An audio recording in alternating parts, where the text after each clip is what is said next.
empezarán a transformar la moral de la época y la preocupación por la situación de la mujer emergerá con gran fuerza.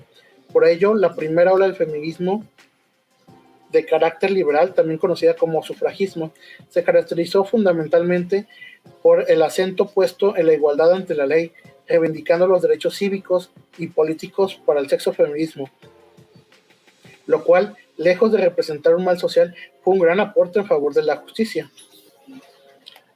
El final de esta historia es bien conocido. En muchos de los países industrializados, las mujeres accedieron a los derechos políticos antes de la Primera Guerra Mundial y al término de la Segunda Guerra Mundial. En todos los países donde regió un sistema democrático, el voto se había por fin universalizado en favor del público femenino. Sin embargo, el feminismo no había agotado de ninguna manera su razón de ser, sino que estaba llamado a reinventarse. No otro que Ludwig von Mises, uno de los máximos referentes de la Escuela Austriaca de Economía, advirtió en 1922 por dónde se habían empezado a desviar el feminismo y por cuáles vías daría su desarrollo.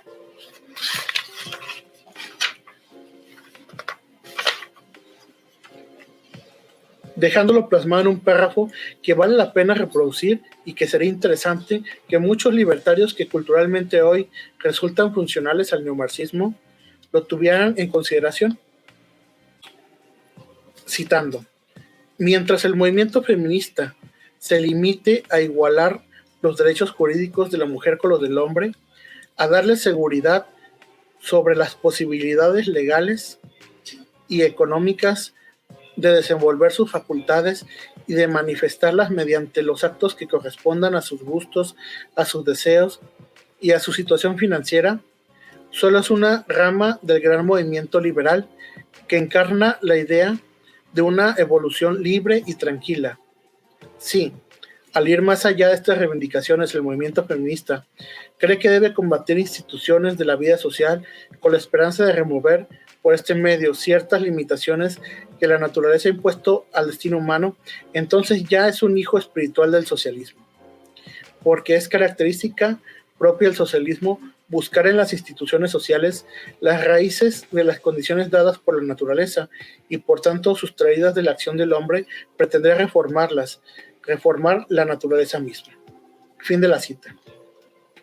No se equivocaba Mises, y así fue como las subsiguientes olas del feminismo no solo se despojaron del discurso liberal, sino que se reubicaron en la trinchera del frente. Aquí terminamos la primera ola. ¿Qué te parece, José, si hacemos un pequeño análisis de esta ola? Sí, me parece muy interesante el capítulo del que acabamos de hablar. Antes de dar mi opinión sobre lo que acabamos de leer, me gustaría saludar a José Arturo. Hola, compañero. Dice que es, creo que de México, no sé. Muy bien. Primero que todo, me parece que en este capítulo se dieron muchas citas de muchas personas, muchísimas personas, los cuales fueron interesantes sus comentarios, pero no se habló de un personaje muy importante en la historia humana, que sería Jesucristo. Así es. En el cual muchos están mencionando la importancia de la inclusión de la mujer, tanto socialmente, educacionalmente, política, filosóficamente, pero no se dan cuenta que él fue realmente el primero de estas ideas al mundo. Como dice en Gálatas 3:28, conmigo en Cristo ya no hay esclavo ni libre, ya no hay judío ni griego, ya no hay mujer u hombre, porque ya son todos uno en Cristo. O sea, él fue el primero de hablar de la verdadera igualdad. Si no es así, podemos ver cómo él mismo fue el que cambió el modelo de matrimonios, de pasar de que la mujer fuera concebida como un objeto en cuanto a la religión judía, que el hombre podía tener cuantas mujeres pudiera mantener, a pasar a de un hombre con una mujer, como Cristo con la iglesia, gracias a lo que hizo Cristo. Ahora, me parece que se habló mucho de los derechos de las mujeres y cómo pues la falta de ellos era algo claro, no lo podemos dudar, pero no se hablaba mucho de las responsabilidades que la mujer debía acarrear obteniendo estos derechos, incluyendo, por ejemplo, el cual podríamos hablar del voto, el derecho al voto de la mujer. El derecho al voto realmente no es algo que simplemente se le diera a los hombres, porque es que son hombres, jajaja. Desde Roma se le daba el derecho al voto al hombre porque es aquel que en momento de guerra va a la guerra. Por esto, el prestar servicio militar era lo que te daba como hombre el derecho al voto.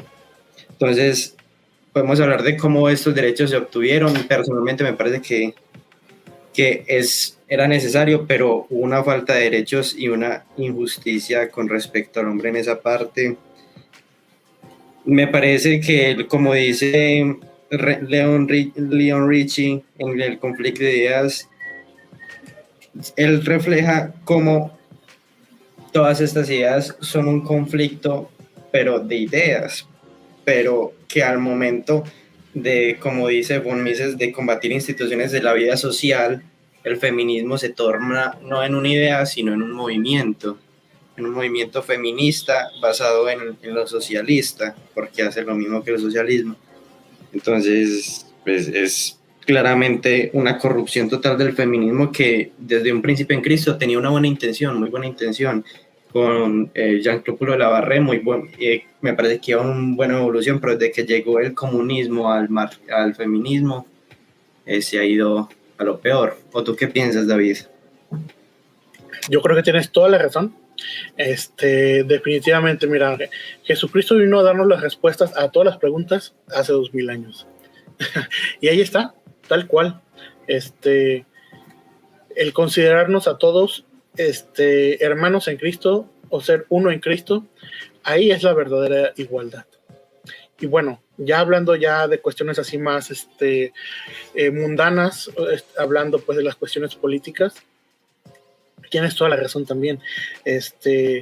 Ahí, bueno, incluso si nos vamos un poco ahí atrás a los griegos, en las polis, a los hombres que realmente a los que participaban en las asambleas,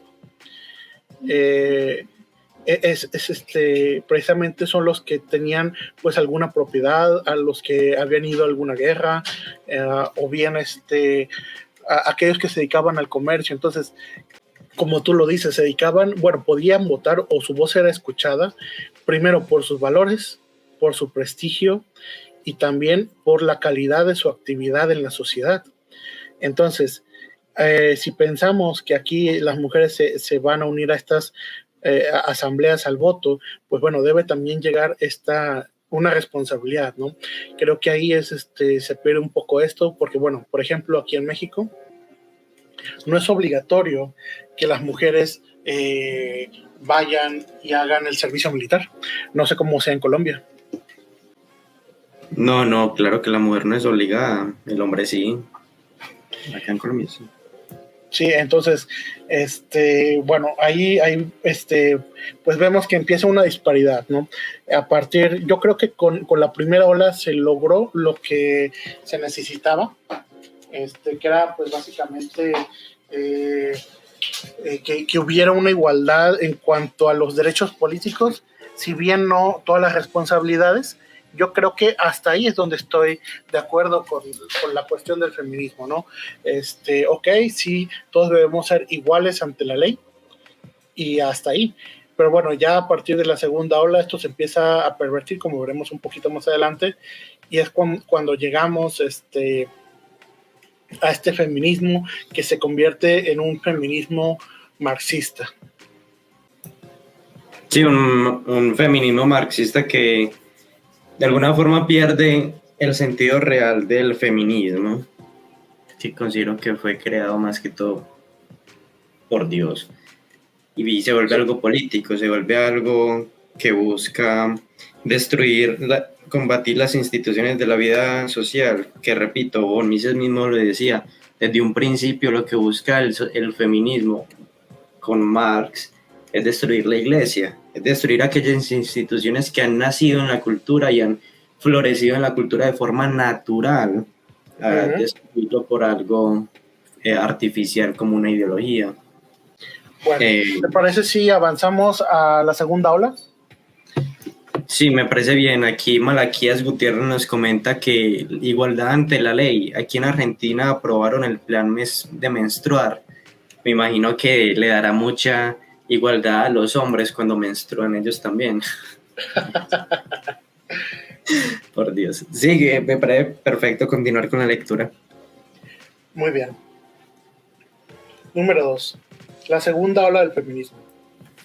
Si la primera ola del feminismo puede comprenderse como la preocupación por el lugar que la mujer ocupa en la sociedad iluminada por el marco conceptual del liberalismo, la segunda ola feminista se puede entender como dicha preocupación vista a través de los lentes de la ideología marxista y el socialismo.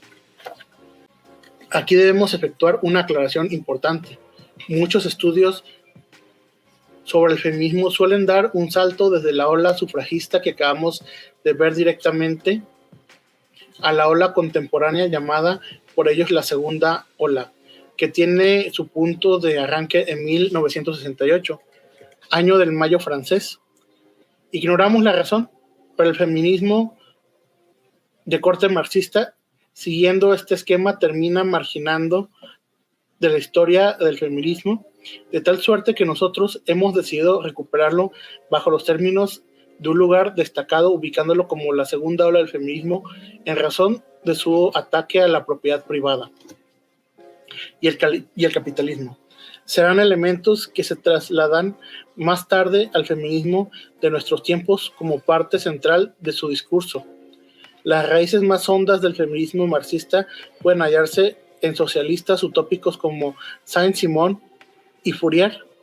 En efecto, en su proyecto utópico contrario al capitalismo, aquellos que se habían detenido a pensar en la emancipación de las mujeres a través de la emancipación total de la sociedad, con arreglo al amor fraterno y a la inclusión de aquella en la vida económico-productiva, las utopías socialistas, además de arremeter contra la propiedad privada, plantearon también la desaparición